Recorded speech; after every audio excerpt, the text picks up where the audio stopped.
Hello, my name is Irving Finkel and I'm a curator in the British Museum in the Middle East Department, and this is Curator's Corner once more.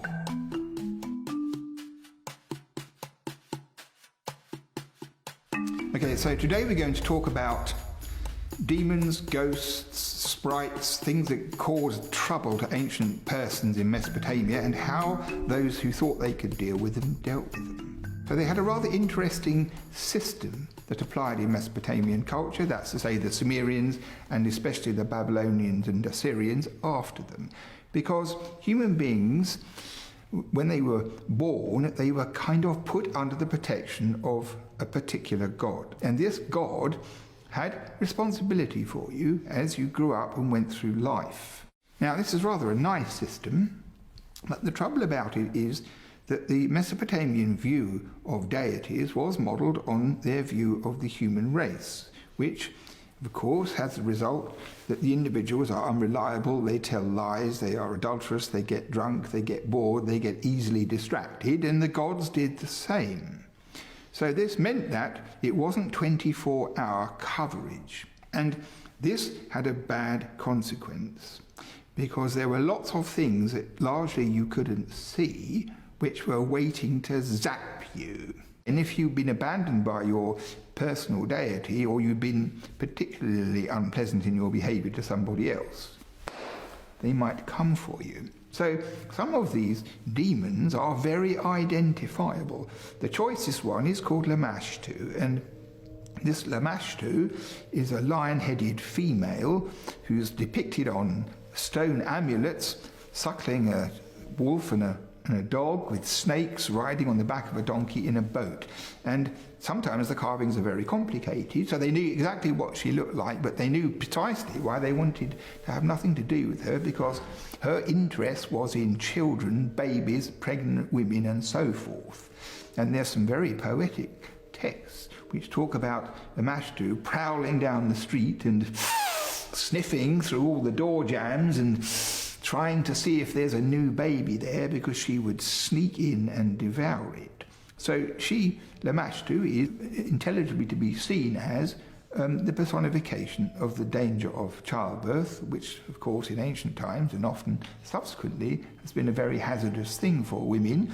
And she was the focus of the thing they all feared, very lithe and very dangerous. And one interesting thing, which also comes out when you start looking at the amulets, is she had an enemy.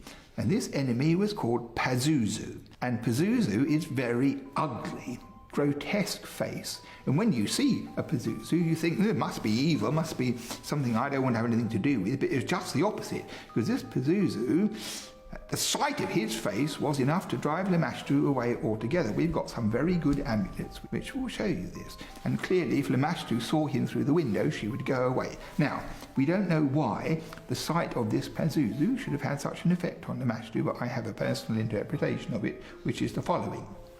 There is no evidence for this theory, but my theory is that once they were married, they had a very, very inimical divorce. One of those divorces which you often encounter in literature, and especially in real life, when one partner cannot bear the sight of the other one under any circumstances, and that would explain, I think, the powerful and effective nature of this deterrent. However, in the hands of Hollywood, Pazuzu suffered a great criticism, in fact slanderous attack on his personality, because there was a film once in which a girl who looked like a perfectly normal girl suddenly started spewing green things and her head went round on her shoulders. And the beginning of that film laid the trouble which beset this unfortunate girl at this demon, which, if you had to be there right at the beginning of the film to see this Pazuzu head on the floor, and Hollywood thought that Pazuzu was wicked, but in point of fact it's just the opposite. So some of the demons made you very ill. They had an idea a bit like possession. They'd go into the body, they would perverse all the systems inside, they'd make you very ill indeed, and the exorcist had to drive the thing out of the body and make the person well again. So they had different devices for this. Sometimes they burnt things that you had to inhale, sometimes you had bits of wool with amulets around your fingers, and all sorts of other things they were expert in. Once they knew which was the evil, they knew what to do about it. One way to get rid of inimical figures that you want to see the back of is to literally put them in a toy boat, a model boat. And sometimes, for example, with that Lamashtu who likes babies, she's put in the boat and she's given things like a sandwich box and a hairpin and a comb, feminine things, so to speak, which she'll be distracted by. And then the exorcist puts this little boat into the Tigris River, which is very fast moving, and whoosh, the boat disappears and goes off, hopefully to the border with Elam.